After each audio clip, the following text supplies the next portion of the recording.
Josh Hasten here. This is the Israel Victory Podcast. It is April the 2nd, 2019, coming to you from Jerusalem, the beautiful studios of Galei Israel. Thank you so much for joining us. I am here in studio with Danny Seaman, Middle East Forum's Israel Director. Also joining us soon, Rochelle Touitou, the acting editor of Midah English Magazine. Online magazine. Yes. And you can hear the music coming up right now. The classic Styx, Mr. Roboto. And there is a reason. You didn't do that. You did? There is a reason that we are playing this song. It's not just because we want to hear classic rock or classic music here on this beautiful Tuesday in Jerusalem. But this is really the top story which has been sweeping the country as we are now 1 week away from the Knesset elections for the 21st Knesset, and that is the topic of bots and robots and fake Twitter accounts and all this other stuff which has been sweeping the conversation here. Just to give you an update as we're listening to this classic piece, Mr. Roboto, an Israeli watchdog group has found a network of hundreds of social media accounts, many of them fake, used to smear opponents of Prime Minister Benjamin Netanyahu in next week's election. This was a report that came out 2 days ago on Ynet and the New York Times. So they came out with this report. The Prime Minister yesterday holding a special press conference with the bots. About the bots. With the bots. That was the big thing. He brought some of those bots with him. Those supposed bots. Yeah. The Likud and the Prime Minister saying that this is... Mr. Data from Star Trek was there, I believe. Completely fake, completely false. That all of these accounts were not bots, but they were real Likud supporters. And he brought one of them with him up on stage, did Prime Minister Netanyahu, to prove that these are real people who individually are independently also are supporting the Likud party, want to see Prime Minister Netanyahu continue in his role. And this is, as they say in the U.S., they call this fake news. I mean, that term has been used all over the place now. So, again, it's been sweeping the fake conversation. News. I can tell you a little about fake news. So, what do you think about this whole situation? Netanyahu was saying that this is baloney, and then you have Benny Gantz saying we need to investigate. You lost this. me. It's baloney or is it bots? I don't know. Bots, baloney. You're not a bot. I'm not a bot. We're really broadcasting here. What is it all about? In Galei Israel. but what's going on here, Danny Seaman?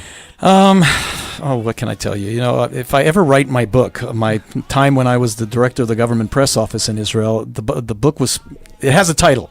And I wrote an article once in Midah magazine with the title, so maybe it'll push me to write the book eventually. It's called The Cradle of Fake News. Because with this concept of fake news, I can tell, and it's the thing that I fought when I was in the Israeli government, was the fact that the fake news started here. And what we see now is an extension of that, because a lot of Israelis are asking, okay, let's say that Yediot Ahronot, one of the leading papers in Israel, published that article or that item or that investigation. Why is the New York Times cooperating with this? Nobody gets it. And the New York Times, what interest do they have to do with that? And why don't they check their sources? Well, that's a whole different story. It's very interesting what's going on here right now, because the issue of the elections, and somebody could say that this was I'm sorry for cutting myself off, because I already saw somebody saying this today, that this was a scheme by Netanyahu to divert attention away from what is the real issue, the failure of the government vis-a-vis the Gaza Strip and the Hamas, by not being tough enough with the Hamas, because it affects the attitudes of the public towards Netanyahu, who swore when he was elected 10 years ago that he's the one who knows how to handle Hamas. Suddenly nobody's talking about that. That was a big story we discussed last week. Right. We were talking about rockets, we were talking about Gaza, we were talking about what needs to be done, and everybody thought this was finally going to be the issue. And suddenly comes whoever it was on the left-wing side, and I literally think they shoot themselves in the foot, because where Netanyahu was sweating over his failure to address the issues with Hamas, not what Israelis wanted to see perceived as having a victory over the enemy, the Hamas, instead of dealing with that and the questions on his ability to handle this issue, suddenly now it's going back to issues that are affecting Israelis for 40-some years. And the fact is that people on the left and people in the Israeli media cannot fathom the fact that there are Israelis who have personal opinions and actually support the prime minister. And this is the big issue here. And it comes down to the simple politics that they can't accept it. Now, they can criticize, fine. But what are they trying to do? They're trying to shut these people down. And already Twitter, now anybody who's aware of it knows that with Facebook and with Twitter, there is mind control here. They're trying to keep right-wing and conservative voices, shut them down. Supporters of Israel are constantly shut down. You can have a site that is anti-Semitic, anti-Jewish, anti-Israeli, and it's up there. You say something that the Facebook SARs don't want to hear, they shut you down. This is what they're trying to do with these Twitter accounts because they're claiming that they're phony, not even checking to see if they're real people behind it. And I've seen even people that are not mentioned right now. In the past 24 hours, there have been a swarm of Israelis who I know personally and know that they're alive. I don't do Twitter, by the way, but they do Twitter, and they're saying they're being questioned, they're being shut down. And here again, you're having the attempt to shut people's mouths. Well, it would seem initially, at least, that this stunt backfired. The polls I saw this morning. I don't think it was a stunt. It wasn't a stunt. But go ahead, finish your comment. It's a stunt, you try to pull off anything you can a week before the election. You do whatever you can. I'll get to this in a moment. Continue with what research on Twitter and trying to concoct all these stories or whatnot. And by the way, this guy was Captain George. He's the guy they brought up on stage yesterday, and people did their research on him and found actually some things that he said in the past, and then it became those on the left actually started criticizing. Not only did they accuse the prime minister of creating these bots, but then they started questioning the character of this guy, Captain George, the guy they found who's like a real life person. They brought him up on stage. They started ripping on him. He's not a government official. But I think it's backfired though. That's my point. It would seem as of this morning this. I still call it a trick or whatever it was. I mean, I don't know if the Blue and White Party, it would seem that they leaked this to the New York Times or Ynet. This was independent. This was the Ynet's research put this together. Again, talking about bots. Yeah.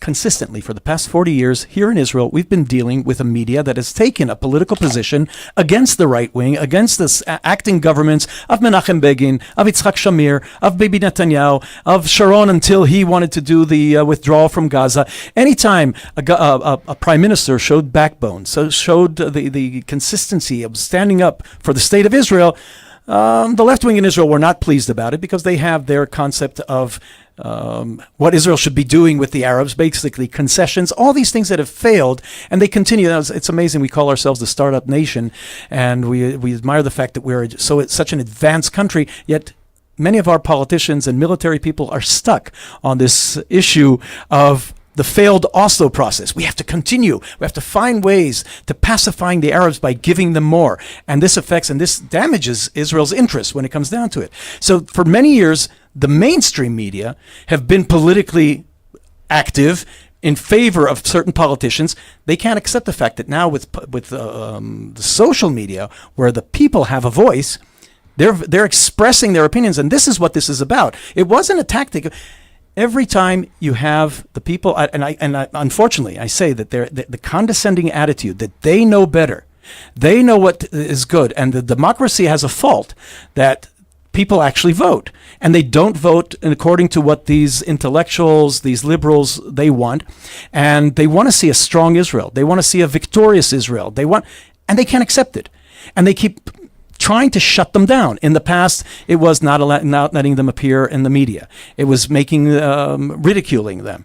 Now they're trying to shut up and act as if these are bots and not actual human beings because they can't believe that people have opinions that are independent of what they see. The prime minister went as far as to say that these were blood libels in Blue and White leaders Benny Gantz and Yair Lapid's home newspaper, that being Yediot Ahronot, going as far as calling it a blood libel. I mean, that's pretty extreme rhetoric from the prime minister to say it's a blood libel. Well, there are elections right now, so they need to go to the extremes. They're calling Blue and White, who I don't believe were involved in this in any way. Right. And again, I stress the fact that in Israeli politics, they don't need to be, because there are those in the media who don't like Netanyahu. It doesn't matter what he has done. Succeeded, hasn't succeeded, they don't like him. So they're coming up with this on their own. It makes sense that blue and white would take advantage of it because, in a way, they're trying to say to their voters, listen, you guys have to bring out the vote. You guys have to come. You have to go vote right now because look what's going on. The Likud have all these bots that are supporting the prime minister. We can fight this. But you're right. When you say it backfired, what actually backfired here is that it invigorated the right wing because they feel that they're being shut up again. And I don't know how far this is going to go. I mean, the Jerusalem Post reports that this story, Blue and White claims that this story is potentially a serious breach of electoral law and a criminal offense. Someone is paying for all of this. That's according to a statement by the Blue and White Party that there's some money behind this and that this could be a criminal offense, creating all these fake Twitter accounts. You know what that's about. That's creating that volume of sheer negativity around Netanyahu, what the media has done for many years surrounding Israel. And I've always said this, that the foreign media, and it's therefore unsurprising that the New York Times is involved in this, because it creates, by sheer volume of negativity, you create an impression. People say there's no smoke without fire. Oh, he must be corrupt if so many things about him are corrupt. So anything that they can get to pin that accusation of criminal behavior on him and perhaps get people not to vote for him, because that's been the big issue of these elections, whether or not the Netanyahu. It looked like we were finally coming down to real issues. Last week, it seemed that the Hamas were helping us come down to realize that all this nonsense, investigations, those are nice, but what we really have to deal here with in Israel is the attempt to annihilate us. And despite concessions that we've made over history, here Hamas have taken all those concessions and are using it to disrupt life in here in Israel. What are the politicians going to do about it?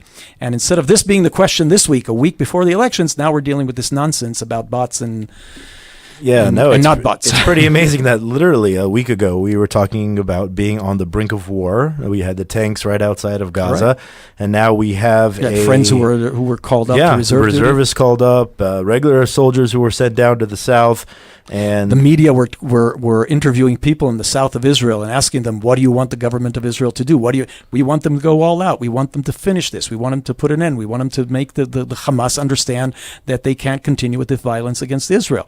And they were starting to voice, because already the first night we reached a ceasefire with them, mediated by Egypt, and already you heard voices of people, their displeasure with the Netanyahu government over this. They said that they're giving in to them again.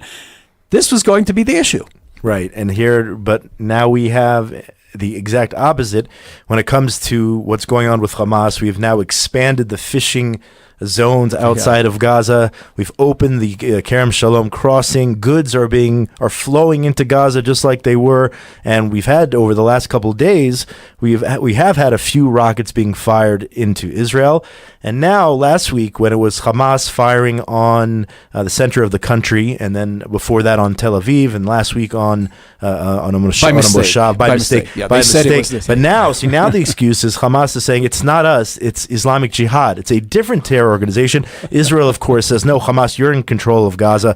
Any rocket that comes out of there is on you. What was the name of that? That's their excuse now. It's not us, it's somebody else. What was that name of that character that Martin Short used to do back in the Saturday Night Live? That skit of that lawyer, lawyer that was sweating and saying, "That's not. I didn't say that. You said that. It's not me." Trying to get out of a 60-minute interview. I'm gonna have to look that one up. I don't remember. But it was pretty. It reminds me of the Hamas. Reminds me of that they're sitting there and saying, no, now that they're sweating and the pressure is on them, no, it wasn't us. Why do you think it was me? It wasn't me. But that's the interesting thing, and that's where the election should have been going right now, and that's what we should have been discussing, is what are we going to do about Hamas? And the question is, why has Netanyahu taken these measures? Why, you want to say, appease them? Why is he appeasing? Why is he trying to stop this instead of taking them out? Yeah, that's what I would like to know. That's what I want to know. There is a reason. Maybe we can address this when we get back from we're going to take, it's time. We're going to take a short break for station identification. You're listening to the Israel Victory Podcast from the beautiful studios of Galei Yisrael here in Jerusalem. Short break, and we'll be right back.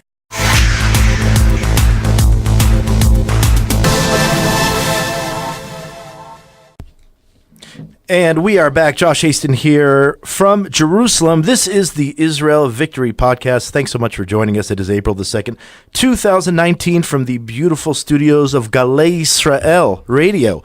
Thanks so much for joining us. I'm joined here in studio with our second participant here. Yes, she's here. Rachel, is it Rachel? Rachel? What do you prefer? Oh, if you're French, you say Rachel. Rachel. I can't do that. We're going to go there a Rachel. French accent? Rachel is good as well. Rachel Touitou. She's the acting editor of Touitou. the English French online, the leading English online conservative magazine here in Israel. She also does some work for the Middle East Forum. And Danny Seaman, the Middle East Forum's Israel director. Rachel, welcome, joining us here in the conversation. So we were just talking about, before we went to break, we were talking about the situation now down in southern Israel. Last week we were on the brink of war. Now we're talking about bots and elections or whatnot. But we're going to go back here to talking about Hamas and Israel's policy vis-a-vis Hamas. A good friend of mine, Maurice Hirsch, who was he was the former director of the military prosecution in Judea and Samaria, a great guy, colonel in the reserves, Maurice Hirsch. He put out a column actually in your publication, Midah, in English.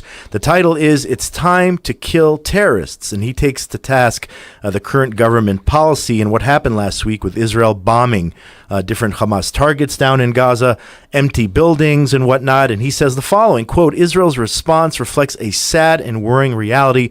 Israel's leaders, together with the IDF, have lost the desire to defend Israel's sovereignty and defeat its enemies." He's saying we should kill the terrorists. That's it. Stop with the empty buildings. Stop giving notice to the terrorists that the bombs are on their way. Kill terrorists. Kill terrorists. We'll start with you, now, isn't it? We'll start with you, Rochelle. What do you think about Maurice's article here? It's time to kill terrorists. Well, actually, this article started from a post that he wrote on Facebook, and I found it very accurate and very on point. And I talked to him and I asked him to write this piece because I really think that it's important that that voice is heard. But we're not seeing it, Danny. We're not seeing it from the government. We're now heading towards ceasefire. The heads of Hamas knew that their office, what was it? Which Hamas leader? Sinwar or Khanir, one of these guys? Depends if you're asking him. Whoever it is, he knew that his building, his office, was going to be targeted because the IDF dropped those knock bombs on the roof.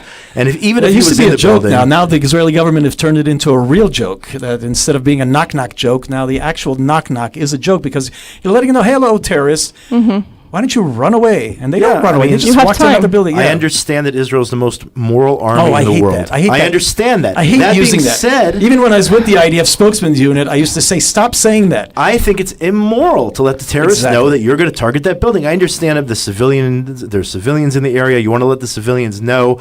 But this is I'm not saying kill civilians. You're not aiming. IDF doesn't aim for civilians. That's the difference between us and them. But they should aim terrorists. What's that? They should aim terrorists. They shoot? They should aim terrorists. They should aim at terrorists, yes. But to let them know that we're going to bomb them? What is this? It's the most ridiculous thing. So do you agree it's time to kill terrorists? Is that the way to go, Danny? It's not time. It's always been the time. There's never a good time. Any time is good to kill terrorists. Mm-hmm. Now, they're not only terrorists. Let's make this clear. They're also violate the human rights of Israelis. They're war criminals.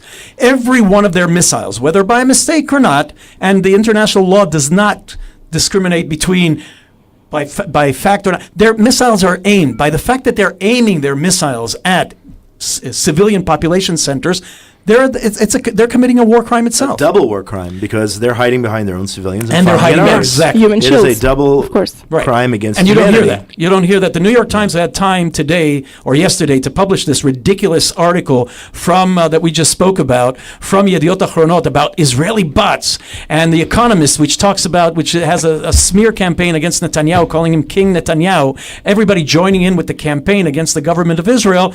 They don't have time to point out a simple fact that doesn't require a lot. All you have to do is see where have every single missile fallen.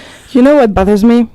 We want Tzal, the IDF, to be the most professional army in the world, not the most humanitarian army.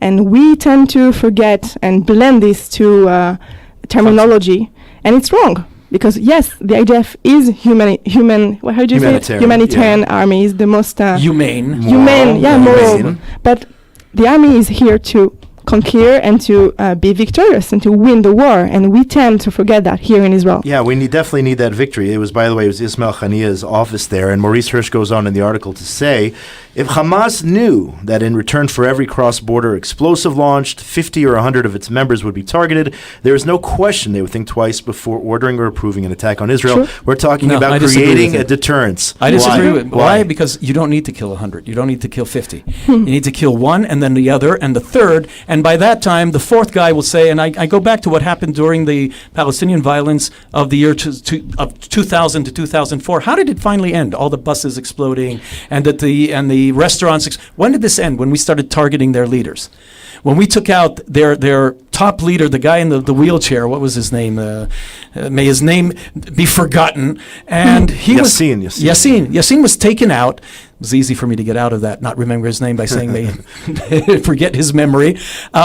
They promised us, and I remember the joke told by Avi Dichter, who was then the head of the Shin Bet at the time. They said to us, now we've opened up the gates of hell. And Avi Dichter said this to journalists that I had brought to him at that time. Avi Dichter says, and before they even found the key to hell, we killed the next in line. Mm-hmm. And by the third person, there was no longer a desire on their part to continue the suicide bombings against Israelis. So enough with these knock-knock bombs then, when you're targeting the head of Hamas. Yeah, it's not effective. The deterrence is worse than ever.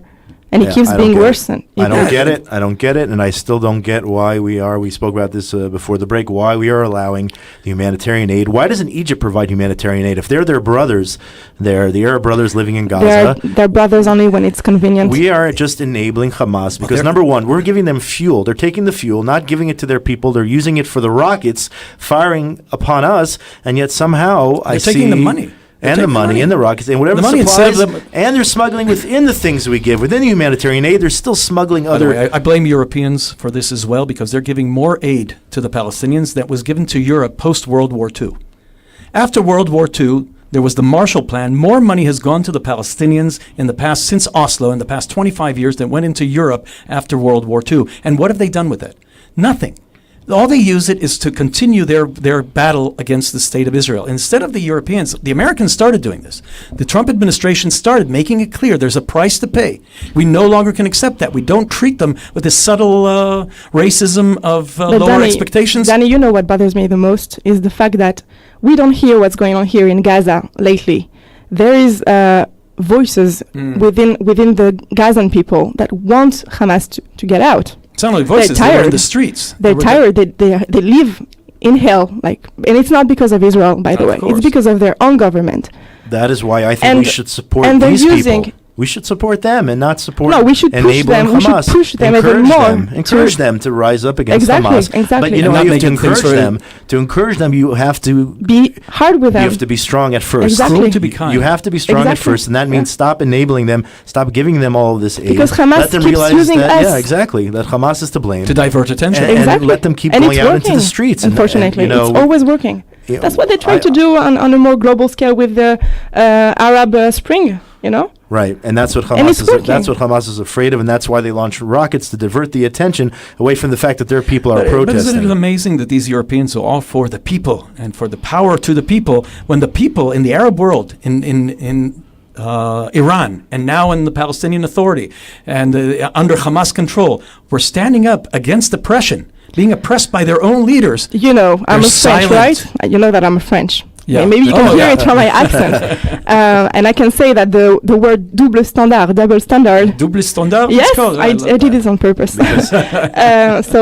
Europeans. We're adding a little French flavor to our Speaking podcast. of Europeans, and this gets us, it's a similar topic, but a German journalist here, we're talking about Hamas, says that Israelis should just get used to the situation in southern Israel. We should just get used to it, accept the reality that they're firing rockets, don't do anything. I love it when Germans tell us what we need to get used to. Suzanne Knoll, K-N-A-U-L. I know her. And she says that we just need to accept the fact, accept that we have rockets. We should accept the fact that our trains take us to concentration camps, and accept the fact that we're in concentration camps. Why not? And we should be grateful that we have the Iron Dome. But at the same time, the Iron Dome is the worst thing that happened to Israel. Because now we don't have the obligation to, protect ourselves. I mean, the Iron Dome, of course, saved lives, and of course, the security barrier in Judea and Samaria saved lives. But these are Band-Aids. The irony of it saves lives more of the Palestinians, because by the fact that there's not pressure from the public here to defend us and take out the missiles on their side, and the missiles that are being fired at us are, as you said before, hidden in civilian areas, in hospitals. In UNRWA schools.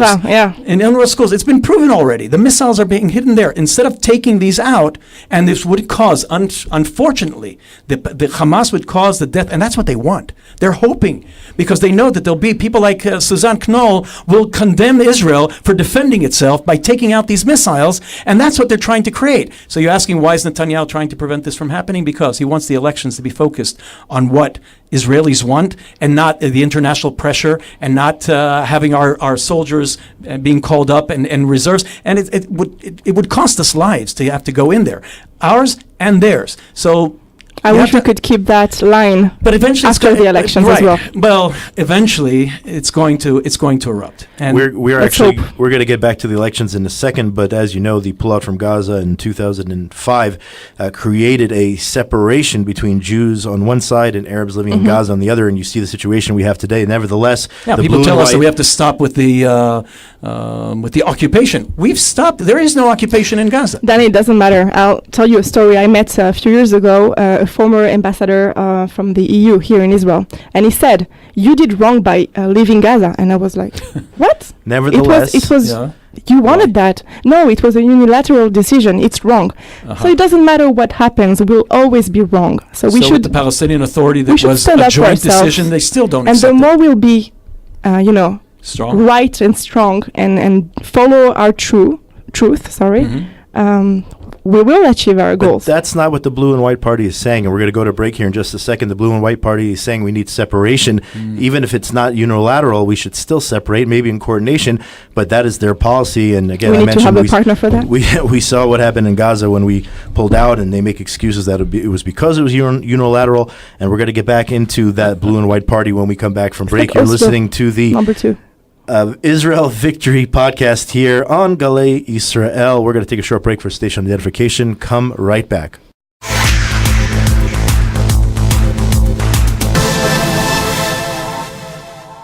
And we are back. Josh Hasten here in Jerusalem. You're listening to the Israel Victory Podcast. It is April the 2nd, 2019, at the beautiful studios of Galei Israel here in Jerusalem. I'm joined by with Danny Seaman, Middle East Forum's Israel Director, and Rochelle Touitou, acting editor of Midah English Online Magazine, the leading conservative online magazine.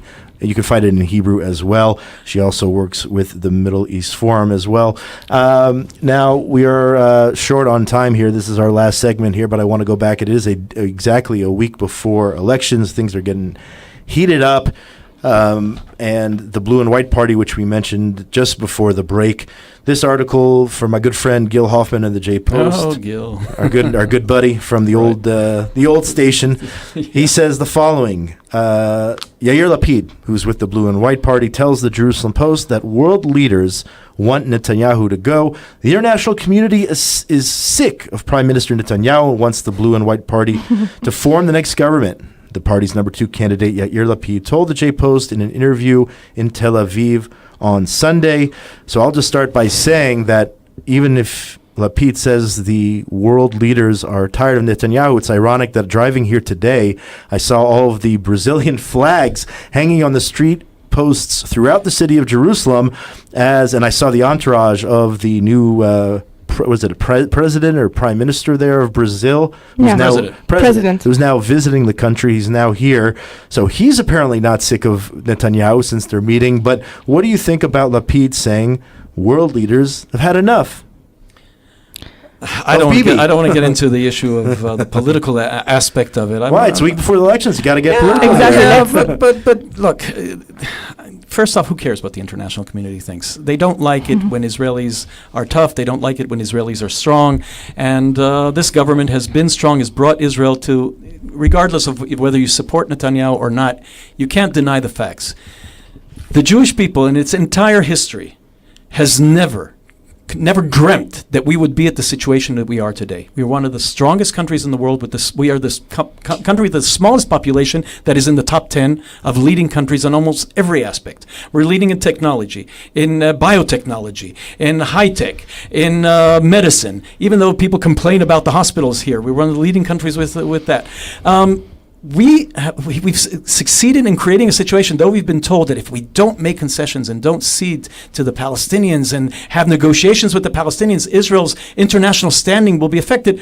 We now have quiet relations with Gulf countries, Arab Gulf countries, neighboring countries. We also discovered in the past few years the largest natural gas depot in the world, and that's helping our economy, but it's also solidified our relationship with Egypt and with Jordan. Because bottom line, it's all about interests. Exactly. That's how things are run. And when it comes to Jews in Israel, there's beyond the interest that people don't like Jews. And one thing they hate more than Jews is successful Jews. And Israel is the successful Jew, because it's almost going to be 71 years ago, when they offered us the partition plan, It was the plan. Thank you. Yeah, they offered us the plan that they expected us to reject. Because who in his right mind would have taken those suicidal borders and accepted that? And if we accept it, then, too bad, they pat us on the back, and nobody came to our defense. Neither then or in 1967, when the Arab world that outnumber us 100 to 1 stood up against us. So things are great here. Israel's the 13th happiest country in the world, but nevertheless,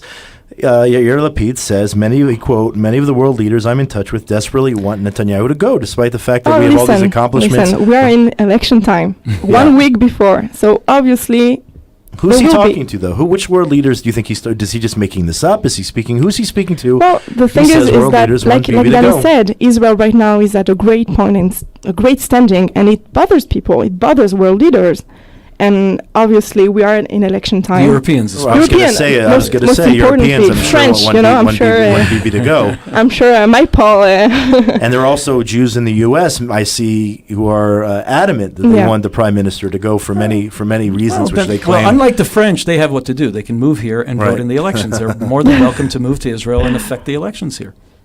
So French have done that.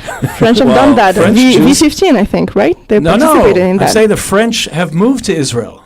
You? Oh yeah, I did. I saw. But I'm Israeli. Sorry. I know. We all are Israeli. I saw a crazy stat the other day saying something like 90% of French Jews have experienced anti-Semitism. Did you see that, Michelle? Of course I did. Yeah, I mean, that is was an a big thing here. insane statistic. That's crazy. And that's the ones who live here in Israel. Thanks. Because we're all, every migration who comes here, and I'm a little older than you. No, but the situation in France is terrible for Jews. I'm not belittling. Did you experience anything? I don't know how long you've been in this country. Oh, I'm here for a long time. It's been like 19 years. Maybe some of your relatives or friends. Yeah. My dad was the first in my family to decide to move to Israel because he saw what would happen back in the 90s. So do you have a specific story? I have. I have I don't know cousins. if we have time to share the full story. It's I've heard of stories from friends of mine and friends of mine. And by the way, a friend of mine who was serving at the army with me, her grandmother was Mireille Knoll, and she was murdered last year. Right, in her apartment. Things are really. This is a Holocaust survivor. Yeah, Holocaust survivor. She was burned in her own apartment. Right. And then violated in the worst way. So yeah, things are really bad. We're happy that we have Israel. Exactly. So we're very grateful for that. Thank God that we're all here in Israel. That's for sure. I mean, and so let's finish on something positive after we're talking about this horrible news. It's positive. We're all in Israel. That's positive. That is positive. We just have a few minutes left here, but. The Kinneret, the Lake of Galilee. Yes. The Lake of Galilee. It's been raining here this winter. I've been here now 17 years, and I don't remember that it's ever lasted almost 50 into years April. I don't remember. You don't remember into April it's rain. It's a blessing, but at the same time, I'm like, Ad Matai, until when? I say it should rain all year round. You said something to me yesterday. I'm a French again. I want to go to the beach. Yeah, but you said exactly what you said to me. Why did they bring the French weather to Israel? I said, make Aliyah. I go to the beach in the summer every single Friday. Every Friday I'm at the beach, and I love the beach. That being said, here Israel National News says the Kinneret went up another 11 centimeters in 24 hours. This was 2 days ago, and apparently went up another X amount. Was it 10 centimeters? It's amazing. Since last night. It's the highest amount that it rose in March in the history of Israel. This is our and I don't want to be a party pooper, but with still like 200 meters Yeah, I'm saying they say that they Under have the red the line, red line, yeah. and then they have the And lower we have, red line. We have the green line, by the They way. have the green line, but they have the lower red Yeah. line, and they keep lowering it. Now we've just passed the lower red line. I'm saying it sounds like a Obama policy that this is. I want to This see is you a red cross line. this line. And we kept crossing that red line to a place that it Yeah, really but went low. It's good news, had nonetheless. But look 5 how years beautiful of the country. drought. But look how beautiful the country is It's right very green right now. now. Phenomenal. Yeah. And people are taking, now you have all these, what do you call them? The cameras that fly around and Drones. The drones that Yeah. fly around and take these pictures, and they're posting them on social media, and you see all these beautiful pictures of Israel. So it was worth it. I've said so people see how beautiful this country is beautiful. This country is Exceptional. amazing. Exceptional. I've seen Amazing. pictures of before and after from, let's say, last summer and then today, Oh, taken places- near the Lake of Galilee, near the Kinneret, showing places where boats were sitting on dry land Right. are now on top of water. People can just get into the boats. Or They even- don't have to. even The Christians better. would like Drag to them out walk to on the the water. water. Now they Even- can't walk on the water. Even better, you know that 10 years ago, I think, there was the huge fire in the Carmel. Remember? It's 10 years already? I think so, yeah. Wow. Yeah, 10 Oh, years that ago. one- that Yeah, sounds no, I like think it. at 10 years least, ago. I was yeah. in the army at the time. 8-9 around years ago, yes. Yeah. Around 2009, something like Right. that. And now you can see the Carmel today. I'm sorry, 2011. It was 2011, right. okay. That's right. And now I'll give that to you. I haven't been there. What does it look like now? It looks great. Yeah. Like almost no remember of I was there that. a few weeks ago, and I can testify to the fact that it really, I mean, you still see some trees, out in the distance that. But for you a decade, it's amazing right, that it for looks after like a year, that. it's unbelievable. I mean, at that point, you thought it would never go back to what it in was. '94, there was the huge fire at the entrance to Jerusalem in the summer, and these trees that had been up there for 100 years were all burnt down. You still see, like you said, there's still those trees that carry the scars Right. of that from 20-some years ago, 25 years ago. So But since we want to finish on something positive, Yeah. no, the Kinneret is rising. It's still raining, and by the way, it's supposed to rain again next week. I heard. So jeez. it's Not on election unbelievable. day. As The it- only thing by that the way. bothers me is that only on the weekend. Like, it only rains on why the is no, that weekend. this weekend raining? is supposed to be nice. This week it'll be Hopefully. nice. Enjoy Enjoy It'll- Israel this It'll weekend. feel like spring, For those and who, then I don't know, you don't travel on the weekend, so No, well, you I do can't- on Yeah, me Fridays. neither. Friday's still a Fridays, weekend for Friday, me. yes. And I know, by the way, I'm one of the few Americans that does not miss Sunday off. I know I'm in the minority. I miss but Sunday I off. do not miss Sunday off. It was such a waste of time, going you don't from. miss football.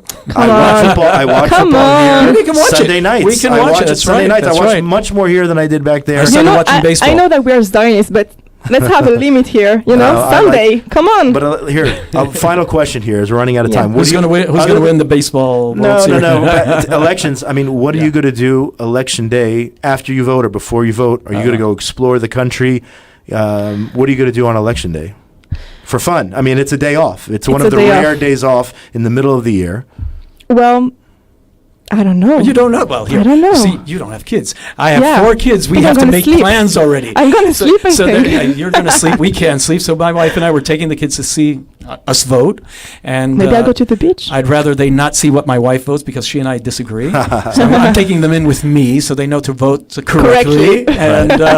And then we have the whole day. We're going to go enjoy Jerusalem and go around the city. It's a Yeah, beautiful maybe city. Tel Aviv. Maybe Tel Aviv. I got an Wow, S. I got Jerusalem. What is this? an S. Jerusalem. I got an SMS from the Nature and Parks Authority Yeah. here in Israel saying that Use all that of the day? camping Invite- sites are open. Here's a list of all the sites. Great. Take advantage. Go out into nature. Send me that list. And that's probably where I'm going to be. I'm not sure if we're going to speak again Until then. before the election. Our next show might be after It's the the next election. show is the day after the election. So the Ooh, next it's show gonna we're be Yeah, super we're we're interesting. going to have I a hope lot I'm to happy talk on that. about. I We're hope going you'll to be invite me talking. once again. We're going to talk about coalition building and obviously talking Yeah. about the results of the election.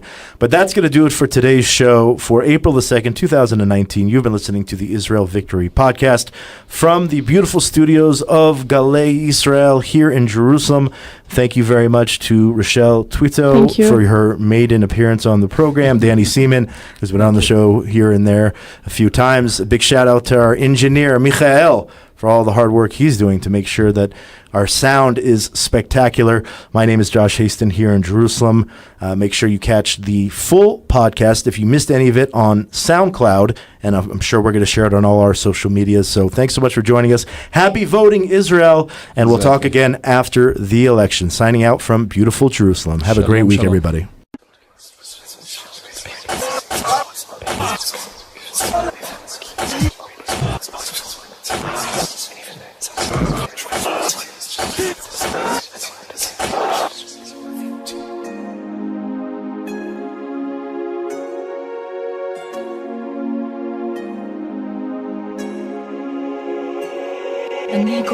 בשמיים שחורים, שחורים, אני תקווה לאנשים שבורים, שבורים.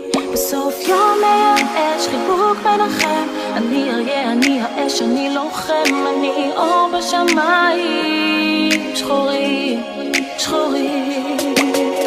נופל וקר, נופל וקר, לא תוריד אותי על הברכיים, נופל וקר, נופל וקר, נופל וקר, לא תוריד אותי על הברכיים, תמיד נלחם.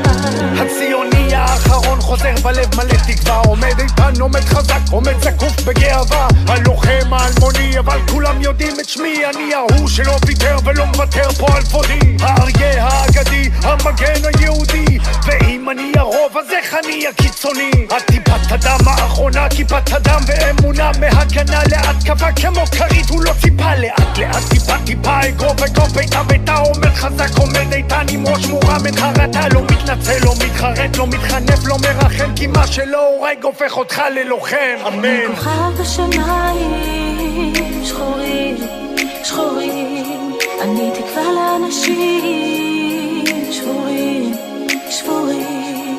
בסוף יום מייאש חיבוק מנחם, אני אריה, אני האש, אני לוחם, אני אור בשמיים שחורים, שחורים.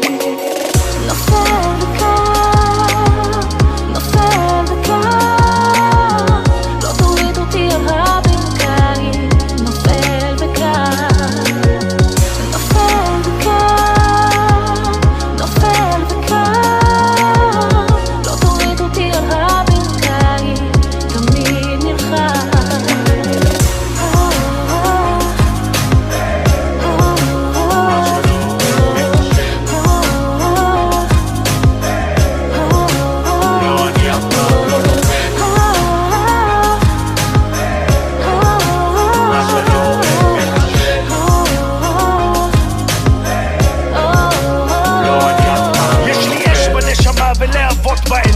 אני אמות בעמידה ולא אחיה על המרקיים, אני לא מפסיד, אני לומד, אני נופל ואז עומד, נלחם כנגד כל הסיכויים, אני שורד, עדיין חי, תודה לאל, בלתי שביר, אישה ברזל, זה ראש בראש ולא אפוש, בחיים לא מתקפל, כמו גוזלי לא נופל, אריה כמו עצל, קשה יש רק בלחם, גם את זה אני אוכל, מתפלל תיתן לי כוח להתמודד עם ישמעאל שלא נותן טיפה מנוע, אז אל תבוא לי בפרצוף, תלך אחורנית, או שתרגיש באמת מה זה עוצמה יהודית, אמן. כוכב בשמיים שחורים, שחורים, אני תקווה לאנשים שבורים, שבורים. בסוף יום מייאש חיבוק מנחם, אני אריה, אני האש, אני לוחם, אני אור בשמיים שחורים, שחורים.